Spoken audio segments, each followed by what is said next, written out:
Obama is a radical communist, and I think it's becoming clear. That's what I told people in Illinois, and now everybody realizes it's true. He is going to destroy this country, and we're either going to stop him or the United States of America is going to cease to exist. Is there any...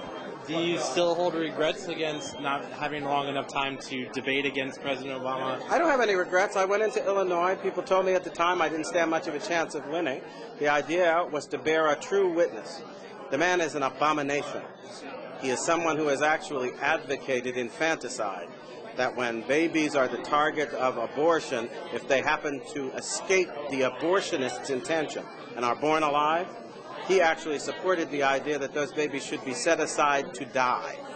That is a man with such a seared conscience, I can't even understand why anybody in their right mind would consider him worthy of political support. That's a violation of conscience that is inconceivable. And even some of the most hardline pro-abortion people in America rejected that abomination, and he did not.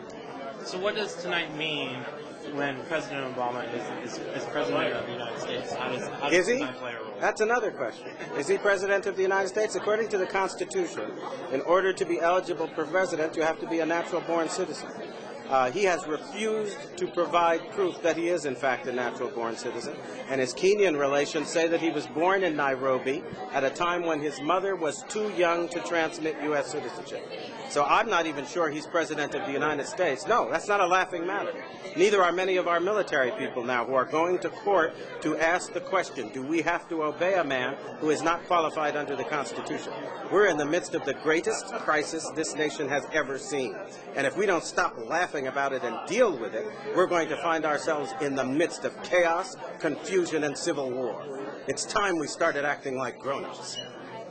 How could the policy that President Obama makes in the next couple of years affect activities like tonight? Sorry, the person you call President Obama, and I frankly refuse to call him that. Right. At the moment, he is somebody who is kind of an alleged usurper, who is alleged to be someone who is occupying that office without constitutional warrant to do so. And he's rushing forward with ideas like destroying our borders, an amnesty bill that will actually have the American taxpayer footing the bill for illegals to come to this country to live, to get housing, and to get everything they want.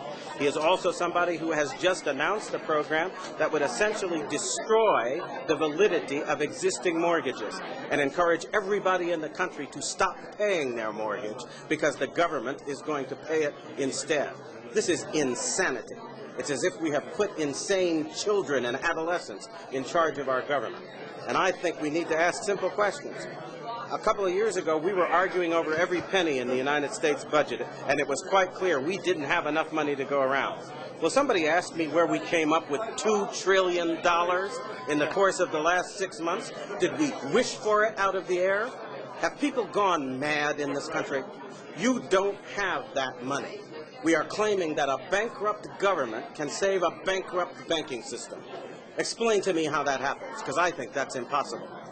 And the fact that we have just elected an individual who may or may not be qualified, and he presents silly ideas like this and says, let's move forward now, and we're all acting like the laws of economics have been repealed, and we can actually afford to foot the bill with money nobody's got.